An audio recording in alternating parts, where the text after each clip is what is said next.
Hey everybody, Fulcha Rash. Welcome back to 365 Days of Irish Tenor Banjo Tunes.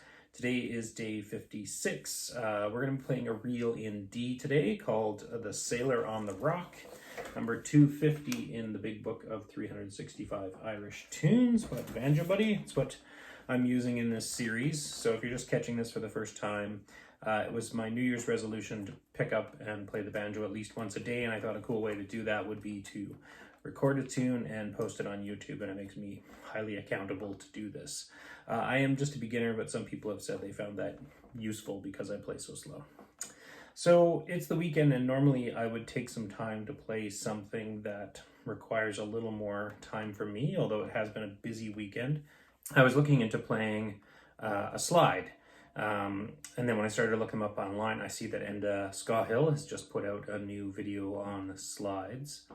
And I'm also a member of his Patreon community, which if you're not, I would highly suggest doing that. It's really cool.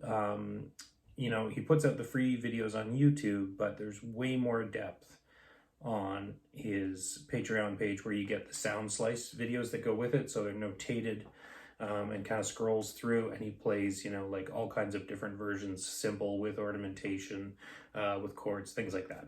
But anyways, long story short, I thought, okay, well, I'm going to have to play slides eventually if I'm going to keep working through this book over the course of the year. But I thought, you know what, over the course of the week, I will try and dig into what he has published on slides, and maybe that will help me out a bit, because personally, I also find them to be a bit of a black hole. I'm not really sure how they should go or sound. So today we're going to do a reel in D, which isn't as much of a stretch for me. So like always, we'll play the first time through nice and slow, and then I'll do some practice and hopefully speed it up.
Just because this song does have a couple high Bs in it, and I know people struggle with that.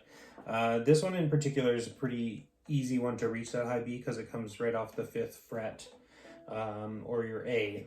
So a few tips on that, and I know I've mentioned them before, but I never know if people are seeing this video for the first time and haven't seen any of my other ones. But so a few things for that. Like, one is your thumb position. So if you're way up here on the neck, and you're trying to go from here all the way to there, or there to there, it doesn't really work if your thumb's up here. You look at the stretch, you're basically stretching your hand as far as it can possibly go.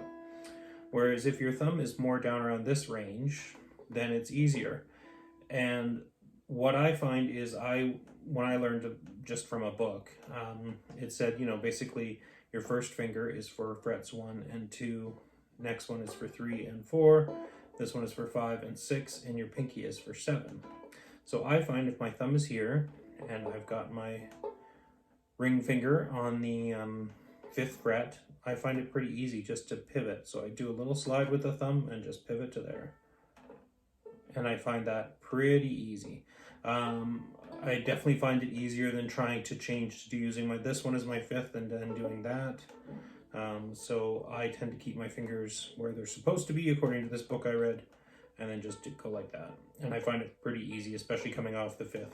I find that a little harder when you have to go from 3rd all the way up to 7th, because I find I do have to kind of do a little bit of a jump.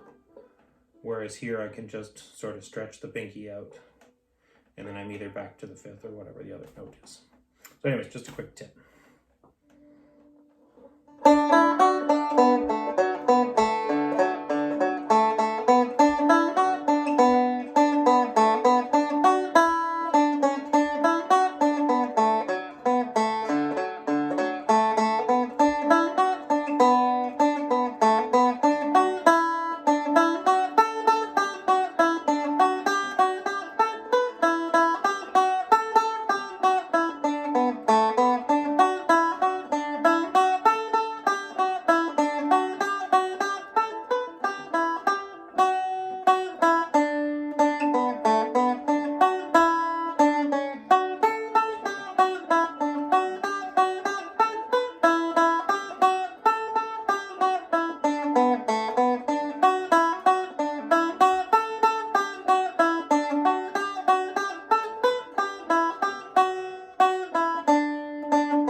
Okay, so we made a couple mistakes on that, but I think that's the best I'm going to do for this evening, and we will see you all tomorrow. Slán!